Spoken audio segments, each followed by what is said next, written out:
ಭಾರತ ಒಂದು ಮುಕ್ತ ವ್ಯಾಪಾರದ ಕರಾರನ್ನು ಮಾಡಿದ್ದನ್ನು ತಾವೆಲ್ಲ ಕೇಳಿದ್ರಿ, ನೋಡಿದ್ರಿ. ಆ ದಿಶೆಯಲ್ಲಿ ರೈತರ ಜವಾಬ್ದಾರಿ ಹೆಚ್ಚಾಗುತ್ತೇನೋ ಅಂತ ನನಗನ್ಸುತ್ತೆ. ಯಾಕೆ ಅಂತ ಕೇಳಿದರೆ, 20 ದೇಶಗಳ ಜೊತೆ ಭಾರತ ಇನ್ನು ಮುಕ್ತ ವ್ಯಾಪಾರವನ್ನು ಮಾಡಲಿಕ್ಕೆ ಹೊರಟಿದೆ, ಕರಾರು ಆಗಿದೆ. ಆದರೆ ಒಂದು ಕಂಡೀಷನ್ ಮೇಲೆ ಆಗಿದೆ. ಆ ಕಂಡೀಷನ್ ಏನು ಅಂದರೆ,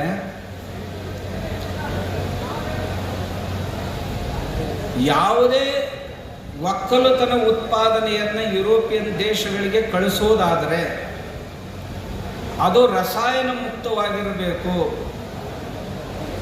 ಕೆಮಿಕಲ್ ಫ್ರೀ ಆಗಿರಬೇಕು ಅಂತಕ್ಕಂಥ ಒಂದು ಕಂಡೀಷನ್ ಇದೆ. ಅದನ್ನು ನಾವು ರೈತರಾದವರು ಇನ್ನು ಮುಂದೆ ಗಮನಿಸದೇ ಇದ್ದರೆ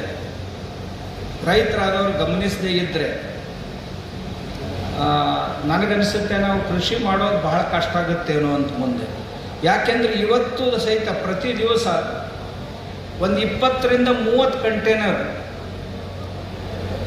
ರಿಜೆಕ್ಟ್ ಆಗಿ ಮರಳಿ ಭಾರತಕ್ಕೆ ಬರ್ತಾ ಇವೆ ಒಕ್ಕಲುತನದ ಉತ್ಪಾದನೆಗಳು. ಯಾಕೆ ಅಂದರೆ ರೆಸಿಡ್ಯೂ ಹೆಚ್ಚಿರೋದ್ರಿಂದ. ಭವಿಷ್ಯದಲ್ಲಿ ಈ ರೀತಿ ಮರಳಿ ಬರುವಂಥ ಮಾಲು ಹೆಚ್ಚಾಯಿತು ಅಂತಂದರೆ ಇಲ್ಲಿಯ ಮಾರುಕಟ್ಟೆ ಕುಸಿದು ಹೋಗುತ್ತೆ. ರೈತನ ಬೆಳೆಗಳಿಗೆ ಅಥವಾ ರೈತನ ಉತ್ಪಾದನೆಗಳಿಗೆ ಬೆಲೆ ಸಿಗೋದಿಲ್ಲ. ಆದ ಕಾರಣದಿಂದ ಇನ್ನು ಮುಂದೆ ನಮ್ಮ ಭೂಮಿಯನ್ನು ಎಷ್ಟು ವಿಷಮುಕ್ತಗೊಳಿಸಲಿಕ್ಕೆ ಸಾಧ್ಯನೋ ಅಷ್ಟು ವಿಷಮುಕ್ತಗೊಳಿಸುವಂಥ ಪ್ರಯತ್ನ ನಾವು ಮಾಡಬೇಕು. ಯಾಕೆ ಅಂತ ಕೇಳಿದರೆ, ಈಗ ಒಟ್ಟು ಭೂಮಿ ಏನಿದೆ 329 ದಶಲಕ್ಷ ಹೆಕ್ಟೇರ್ ಭೂಮಿ ನಮ್ಮ ದೇಶದಲ್ಲಿ ಇದೆ, ಸಾಗುವಳಿಗೆ ಯೋಗ್ಯವಾದಂಥದ್ದು. ಒಟ್ಟು ಭೂಮಿ ಎಷ್ಟು, ಅದರಲ್ಲಿ ಸಾಗುವಳಿಗೆ ಯೋಗ್ಯವಾದಂಥ ಭೂಮಿ ಒಂದು 60%ಗಿಂತಲೂ ಹೆಚ್ಚು ಸಾಗುವಳಿಗೆ ಯೋಗ್ಯವಾದಂಥ ಭೂಮಿ ಇದೆ. ಆ ಭೂಮಿಯಲ್ಲಿ ನಾವು ಸಾಗುವಳಿ ಮಾಡ್ತಾ ಎಷ್ಟು ವಿಷ ಉಣಿಸಿಬಿಟ್ಟಿವಿ ಭೂಮಿಗೆ ಅಂದ್ರೆ, ಯಾವ ಬೆಳೆಗಳೂ ಸಹಿತ ವಿಷಮುಕ್ತವಾಗಿ ಬರಲಿಕ್ಕೆ ತಯಾರಿಲ್ಲ. ಬರೀ 2% ಭೂಮಿ ಮಾತ್ರ, ಈ ದೇಶದ ಒಟ್ಟು ಸಾಗುವಳಿಯ 2% ಭೂಮಿ ಮಾತ್ರ ಸಾವಯವಕ್ಕೆ ಒಳಪಟ್ಟಿದೆ. ಆ ಭೂಮಿಯಲ್ಲಿ ಬೆಳೆದಂಥ ವಸ್ತುಗಳಿಗೆ ರೈತ ತನ್ನ ಮುಖದಿಂದ ಏನು ಬೆಲೆಯನ್ನು ಹೇಳ್ತಾನೋ ಆ ಬೆಲೆಯನ್ನು ಕೊಡಲಿಕ್ಕೆ ಜಗತ್ತಿನ ಜನ ತಯಾರಾಗಿದೆ. ಹಾಗಾದರೆ ನಾವು ಈ ಪ್ರತಿಶತವನ್ನು ಹೇಗೆ ಪ್ರತಿ ವರ್ಷ ಹೆಚ್ಚು ಮಾಡಲಿಕ್ಕೆ ಸಾಧ್ಯ? ಎಲ್ಲಿಗೆ ಬಂದಿದೆ ನಮ್ಮದು ಅಂದರೆ, ನಮ್ಮ ಸಕ್ಕರೆಯನ್ನು ಸಹಿತ ಯಾರು ತೆಗೆದುಕೊಳ್ಳದೇ ಇರುವಂಥ ಸ್ಥಿತಿಗೆ ನಾವು ಬಂದಿದ್ದೀವಿ. ಯಾಕೆಂದರೆ ನಮ್ಮ ಸಕ್ಕರೆಯಲ್ಲಿ ರೆಸಿಡ್ಯೂ ಎಷ್ಟಿದೆ ಅದನ್ನು ಅಖಾದ್ಯ ಅಂತ ಡಿಕ್ಲೇರ್ ಮಾಡಿಬಿಟ್ರು ಯುರೋಪ್ನವರು. ಇನ್ನು ಕೆಲವೊಂದು ಏಷ್ಯನ್ ಕಂಟ್ರೀಸು, ಆಫ್ರಿಕನ್ ಕಂಟ್ರೀಸು ನಮ್ಮ ಸಕ್ಕರೆಯನ್ನು ಅಥವಾ ನಮ್ಮ ಪದಾರ್ಥಗಳನ್ನು ತಗೊಳ್ತಾ ಇದ್ದಾರೆ ಅಷ್ಟೇ. ಆದರೆ ಮುಂದುವರಿದ ದೇಶಗಳು ನಮ್ಮ ಒಕ್ಕಲುತನದ ಉತ್ಪಾದನೆಗಳನ್ನು ಸರ್ವಸಾಧಾರಣವಾಗಿ ತಗೊಳ್ಳೋದಿಲ್ಲ. ಕೆಲವೊಂದನ್ನು ಮಾತ್ರ ಆರ್ಗ್ಯಾನಿಕ್ ಆಗಿತ್ತು ಅಂತಂದ್ರೆ, ಹೈಜೆನಿಕ್ ಆಗಿತ್ತು ಅಂತಂದ್ರೆ ಅಂಥದ್ದನ್ನು ತೆಗೆದುಕೊಳ್ಳುವಂಥ ಪರಿಸ್ಥಿತಿ ನಿರ್ಮಾಣ ಆಗಿದೆ. ಒಂದು ವೇಳೆ ಒಕ್ಕಲುತನದ ಮೇಲೆ 10 ಕೋಟಿ ಪರಿವಾರಗಳು ಅಂದರೆ ಸುಮಾರು ಒಂದು ಮನೆಗೆ 5ರಿಂದ 6 ಜನರನ್ನ ಹಿಡಿದರೂ ಸಹಿತ 60 ಕೋಟಿ ಜನ ಒಕ್ಕಲುತನವನ್ನು ನಾವು ಅವಲಂಬಿಸಿಕೊಂಡಿದ್ದೀವಿ ಅಂದಾಗ, ಈ 60 ಕೋಟಿ ಜನರಲ್ಲಿ ಪ್ರತಿ ದಿವಸನೂ ಸಹಿತ ಇವತ್ತಿನ ದಿವಸ 2018 ಜನ ಪ್ರತಿ ದಿವಸನೂ ಒಕ್ಕಲುತನದಿಂದ ಹೊರಗೆ ಬೀಳ್ತಾ ಇದ್ದಾರೆ ಜನ. ಈ ಪ್ರಮಾಣ ಹೀಗೆ ಹೊರಡ್ತು ಅಂತಂದರೆ ಬೆಳೆಯೋದೇನು? ಆ ಕ್ಷೇತ್ರಕ್ಕೆ ಹೋಗೋರು ಯಾರು? ಸಾಕಷ್ಟು ಸಮಸ್ಯೆಗಳಿವೆ, ಇಲ್ಲ ಅಂತಿಲ್ಲ. ಆದರೆ ಅಲ್ಲಿ ಅಪಾರ್ಚುನಿಟಿಗಳು ಸಹಿತ ಸಾಕಷ್ಟು. ಅದರಲ್ಲಿರುವಷ್ಟು ಅಪಾರ್ಚುನಿಟಿಗಳು ಮತ್ತೆಲ್ಲಿಯೂ ಇಲ್ಲ. ತಮಗೆ ಗೊತ್ತಿರಬಹುದು, ಸರ್ಕಾರಿ ನೌಕರಿಯಲ್ಲಿ ಕೇವಲ 3.5%, ಒಂದು 100 ಕೋಟಿಗೆ 3.5 ಕೋಟಿ ಜನ ಮಾತ್ರ ಸರ್ಕಾರಿ ನೌಕರಿಯನ್ನು ಮಾಡಲಿಕ್ಕೆ ಸಾಧ್ಯ. ಆಮೇಲೆ ಖಾಸಗಿ ನೌಕರಿಯಲ್ಲಿ 3.75%, ಅಂದರೆ ಎಲ್ಲ ಸೇರಿ 7% ಮಾತ್ರ ನಾವು ನೌಕರಿ ಮಾಡ್ತಾ ಇದ್ದೀವಿ. ಉಳಿದಂಥ ಜನರಿಗೆ ನೌಕರಿ ಕೊಟ್ಟವ್ರು ಯಾರು ಅಂದರೆ ಕೃಷಿ ಕ್ಷೇತ್ರ 42% ಜನರಿಗೆ ಉದ್ಯೋಗಗಳನ್ನು ಒದಗಿಸಿದವ್ರು ಯಾರು ಅಂದ್ರೆ ಕೃಷಿ ಕ್ಷೇತ್ರದವರು.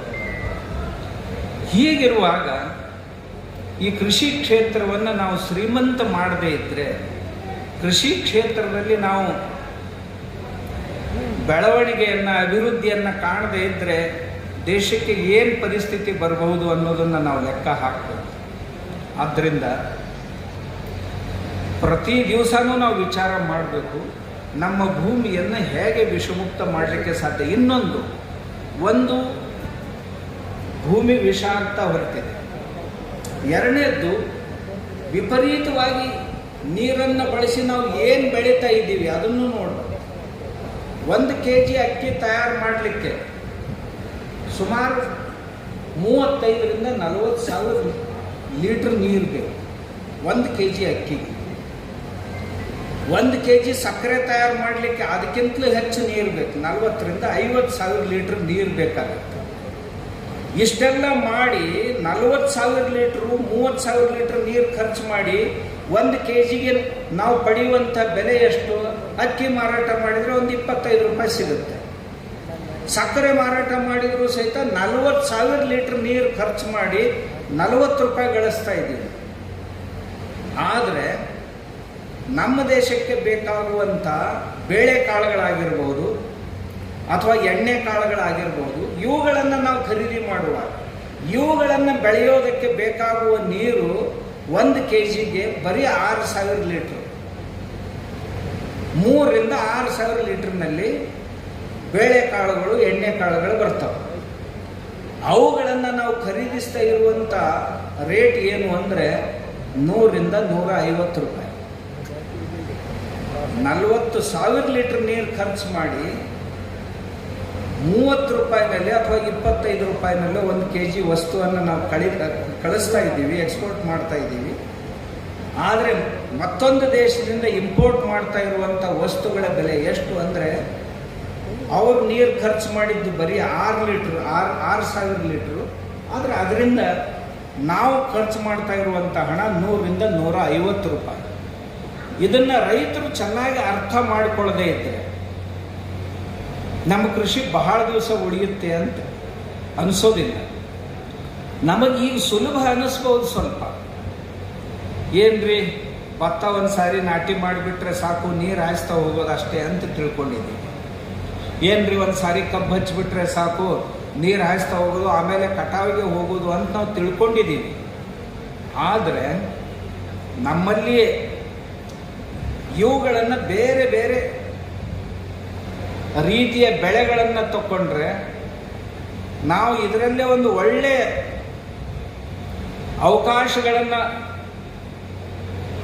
ಪಡೆಯುವಂಥ ಚಾನ್ಸ್ ತಗೊಂಡಿವಿ ಅಂದರೆ, ಈಗಿರುವಂಥ ಉತ್ಪಾದನೆ ನಮ್ಮದೇನಿದೆ, ಈಗಿರುವಂಥ ನಮ್ಮ ಒಟ್ಟು ಇನ್ಕಮ್ ಏನಿದೆ, ಇದನ್ನು ಎಷ್ಟೋ ಪಟ್ಟು ಹೆಚ್ಚಿಸ್ಬೋದು. ಈಗ ಇಲ್ಲೇ ಒಬ್ಬ ಮನುಷ್ಯ ಕೂತಿದ್ದಾನೆ ಸೋಲಾಪುರದವರು. ಅವನು 3 ಕೋಟಿ ರೂಪಾಯಿ ಬೆಳೆಸಿ ಮಾರಾಟ ಮಾಡ್ತಾನೆ, ಸೀತ್ನಿ ಅಂತೀವಲ್ಲ. ಇನ್ನೊಬ್ಬರು 3 ಎಕರೆ ಹೊಲದಲ್ಲಿ, ಅವನದು ಅಷ್ಟೇ ಇದೆ, 23,000 ಜನ ಕಸ್ಟಮರ್ ಇದ್ದಾರೆ ಅವನಿಗೆ. 23,000 ಜನ ಕಸ್ಟಮರ್ ಬೆಳೆಸಿ ತಿನ್ನಲಿಕ್ಕೆ. ಆ ಬೆಳೆಸಿಯ ಜೊತೆ ಬೇರೆ ಬೇರೆ ಪದಾರ್ಥಗಳನ್ನು, ಶೇಂಗಾ ಚಟ್ನಿ, ಕೊಬ್ಬರಿ ಚಟ್ನಿ, ಆಮೇಲೆ ಇನ್ನು ಕೆಲವೊಂದು ಬೇರೆ ಬೇರೆ ಸಿಹಿ ಪದಾರ್ಥಗಳು, ಸ್ವಲ್ಪ ಒಗರು ಪದಾರ್ಥಗಳು, ಇವನ್ನೆಲ್ಲ ಸೇರಿಸಿ ಅದರಲ್ಲಿ ತುಂಬ ನಾವೀನ್ಯತೆಯನ್ನು ತಂದಿದ್ದಾರೆ. ತಂದು 23,000 ಜನರಿಗೆ ಬಿತ್ತುವಾಗ ಒಂದು 4-6 ದಿವಸಗಳ ಅಂತರದಲ್ಲಿ ಬಿತ್ತಾರೆ ಜೋಳ. ಅದು ಸೀತ್ನಿ ಜೋಳ ಅಂತಾನೆ ಬಿತ್ತೋದು. ಒಂದು 5-6 ಸ್ಟೆಪ್ನಲ್ಲಿ ಬಿತ್ತಾರೆ. ಆಮೇಲೆ ಗ್ರಾಹಕರಿಗೂ ಸಹಿತ ಪ್ರತಿ ವರ್ಷ ಬರೀ SMS ಹಾಕ್ತಾರೆ. SMS ಹಾಕಿದ ತಕ್ಷಣ ರೈತರು ಬರ್ತಾರೆ ಹೊಲಕ್ಕೆ. ಬಂದು ಈ ಸೀತ್ನಿ ತಿನ್ನೋದ್ರ ಜೊತೆಗೆ, ಬೆಳೆಸಿ ತಿನ್ನೋದ್ರ ಜೊತೆಗೆ ಸುಮಾರು ವಸ್ತುಗಳನ್ನು ಇಟ್ಟಿರ್ತಾರೆ, ಕೃಷಿಯ ವಸ್ತುಗಳನ್ನು. ಅವನ್ನೆಲ್ಲ ಖರೀದಿ ಮಾಡ್ಕೊಂಡು ಹೋಗ್ತಾರೆ. ಒಬ್ಬ 3 ಎಕರೆ ಭೂಮಿಯ ಮನುಷ್ಯ 23,000 ಜನ ಕಸ್ಟಮರ್ನ ಮಾಡ್ಕೊಂಡಿದ್ದಾನೆ ಅಂದರೆ ಕೃಷಿಯಲ್ಲಿ ಸಂಭಾವನೆಗಳೇನು ಕಡಿಮೆ ಇಲ್ಲ, ತುಂಬ ಇವೆ. ಆದರೆ ನಾವು ಧೈರ್ಯ ಮಾಡಬೇಕಾಗಲೇ ನಮ್ಮ ಹಣ್ಮಕ್ನವ್ರು ಹೇಳ್ದಂಗೆ, ಅಜಿತ್ ಅವ್ರು ಹೇಳ್ದಂಗೆ ನಾವು ಸಾಹಸ ಮಾಡಬೇಕು. ಈಗ ನಾನು ನೋಡ್ತಾ ಇರೋದು ಈ ಕಳೆದ ಒಂದು 8-10 ವರ್ಷಗಳಲ್ಲಿ ಸಾವಯವದ ಕುರಿತು ಬೇರೆ ಬೇರೆ ಬೇರೆ ಬೇರೆ ಪ್ರಯೋಗಗಳನ್ನು ನಾವು ಮಾಡ್ತಾ ಇರ್ತೀವಿ ಮತ್ತು ಎಲ್ರಿಗೂ ಹೇಳ್ತಾ ಇರ್ತೀವಿ. ಇದನ್ನು ನೋಡಿ ಸುಮಾರು ಒಂದು 4 ಲಕ್ಷ ಜನ ಈ ಸಾವಯವಕ್ಕೆ ಇಳಿದ್ರು. ಇದರಲ್ಲಿ ಒಂದು 10,000 ಜನ ಎಂಟರ್ಪ್ರಿನರ್ಸ್ ಆಗಿದ್ದಾರೆ. ಹೊಸ ಹೊಸ ನಾವೀನ್ಯಪೂರ್ಣವಾದಂಥ ಉದ್ಯೋಗ ವ್ಯವಸಾಯಗಳನ್ನು ಅವ್ರು ತಾವೇ ಕೇಳಿ ತಾವೇ ಮಾಡಿ ಈಗ ತಮ್ಮ ಕಾಲ ಮೇಲೆ ತಾವು ನಿಲ್ಲುವಷ್ಟು. ಯಾರೋ IT ಕ್ಷೇತ್ರವನ್ನು ಬಿಟ್ಟು ಬಂದಿದ್ದಾರೆ, ಎಣ್ಣೆಗಾಣಗಳನ್ನು ಹಾಕ್ಕೊಂಡಿದ್ದಾರೆ, ಯಾರು ದ್ರಾಕ್ಷಿ ಬೆಳೀತಾ ಇದ್ದಾರೆ ಆರ್ಗ್ಯಾನಿಕ್ನಲ್ಲಿ, ಯಾರು ದಾಳಿಂಬ ಬೆಳೀತಾ ಇದ್ದಾರೆ, ಯಾರು ಮಾವು ಬೆಳೀತಾ ಇದ್ದಾರೆ, ಇನ್ನು ಬೇರೆ ಬೇರೆ ಧಾನ್ಯಗಳನ್ನು ಯಾರು ಬೆಲ್ಲ ಮಾಡ್ತಾ ಇದ್ದಾರೆ, ಅರಿಶಿಣ ಮಾಡ್ತಾ ಇದ್ದಾರೆ, ಇನ್ನು ಕೆಲವು ಜನ ಶುಂಠಿ ಬೆಳೀತಾ ಇದ್ದಾರೆ, ಕೆಲವು ಜನ ಎಳ್ಳು ಬೆಳೀತಾ ಇದ್ದಾರೆ. ಅವುಗಳಿಂದ ಬೈ ಪ್ರಾಡಕ್ಟ್ಸ್ ಮಾಡ್ತಾ ಇದ್ದಾರೆ. ಬೈ ಪ್ರಾಡಕ್ಟ್ಸನ್ನು ಮಾಡಿ ತಮ್ಮದೇ ಆದಂಥ ಮಾರುಕಟ್ಟೆಗಳನ್ನು ನಿರ್ಮಾಣ ಮಾಡ್ಕೊಂಡಿದ್ದಾರೆ. ಅವ್ರ ಮಾರುಕಟ್ಟೆಗೆ ಹೋಗುವ ಅವಶ್ಯಕತೆ ಇಲ್ಲ. ಅವ್ರ ಮನೆಗೆ ಆನ್ಲೈನ್ ಡಿಮಾಂಡ್ ಬರುತ್ತೆ. ಆನ್ಲೈನ್ ಆಗಿ ವಸ್ತುಗಳನ್ನು ಡಿಮಾಂಡ್ ತಗೊಂಡು ಕುರಿಯರ್ ಮೂಲಕವಾಗಿ ವಸ್ತುಗಳನ್ನು ಮುಟ್ಟಿಸುವಂಥ ಕೆಲಸವನ್ನು ಮಾಡ್ತಾ ಇದ್ದಾರೆ. ಇದರಿಂದ ಏನಾಗುತ್ತೆ ಅಂದರೆ ರೈತರು ಸ್ವಲ್ಪ ಅಪ್ಗ್ರೇಡ್ ಆಗ್ತಾ ಇದ್ರು ಅಂತ.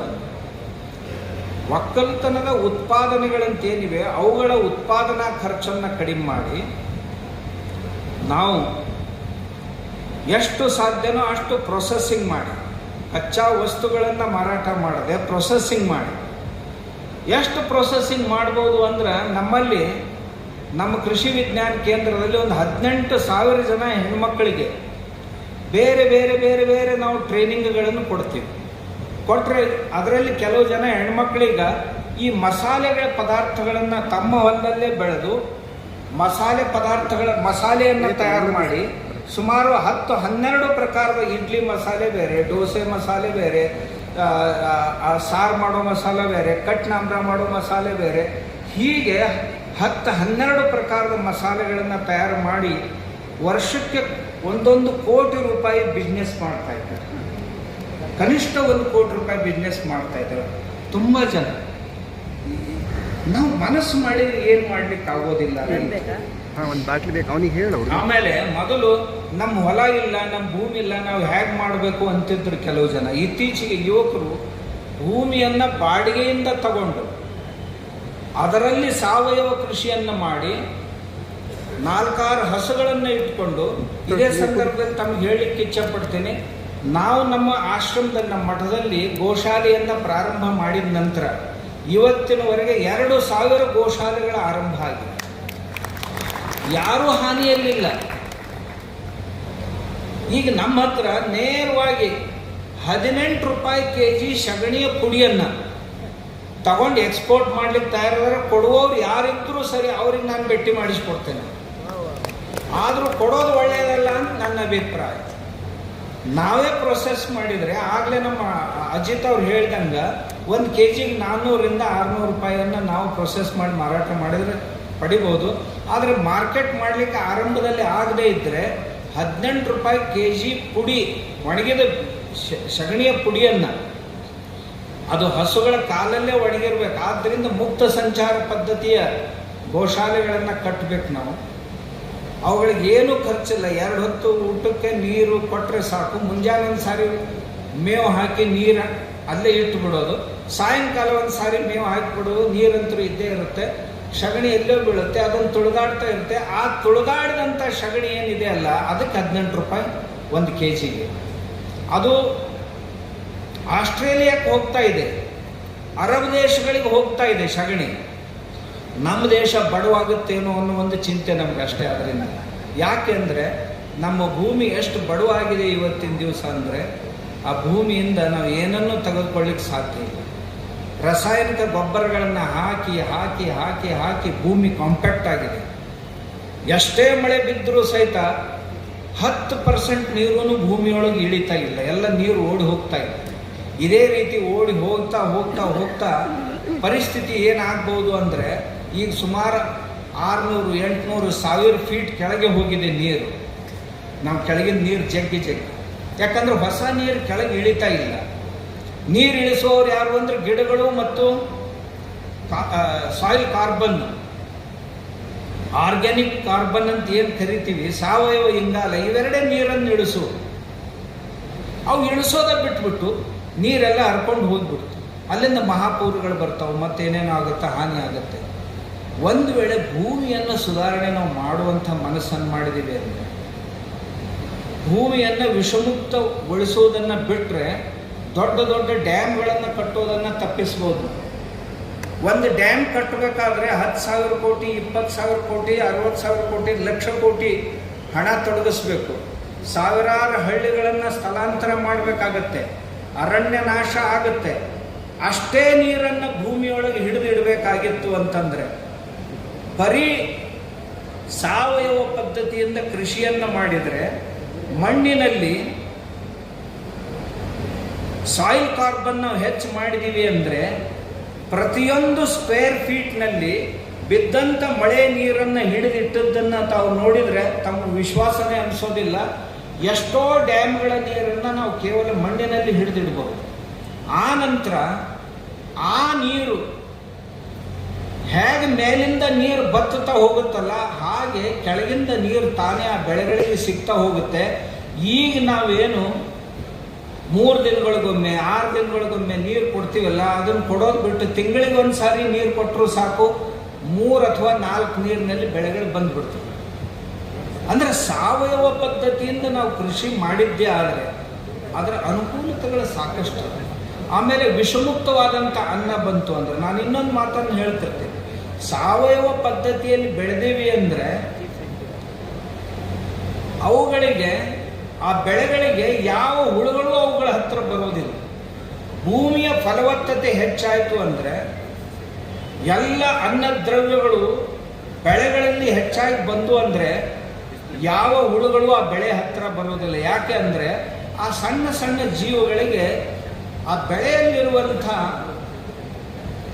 ಪ್ರೋಟೀನ್ ಏನಿದೆ ಅಥವಾ ಅನ್ನ ಶಕ್ತಿ ಏನಿದೆ ಅದನ್ನು ಪಚನ ಮಾಡಿಕೊಳ್ಳುವಂಥ ಸಾಮರ್ಥ್ಯ ಇರದೇ ಇರೋ ಕಾರಣ ಬೆಳೆ ಹತ್ತಿರ ಹುಳುಗಳೇ ಬರೋದಿಲ್ಲ. ಇದು ನನ್ನ ಅನುಭವ. ನಾನು ಸುಮಾರು 150-200 ಎಕರೆಯಲ್ಲಿ ಕೃಷಿ ಮಾಡ್ತಾ ಇದ್ದೇನೆ ನಮ್ಮ ಮಠದ ಹೊಲದಲ್ಲಿ. ಯಾವ ಪೆಸ್ಟಿಸೈಡ್ಸು ನಾ ಇವತ್ತಿನವರೆಗೂ 30 ವರ್ಷದಲ್ಲಿ ಸ್ಪ್ರೇ ಮಾಡಿಲ್ಲ.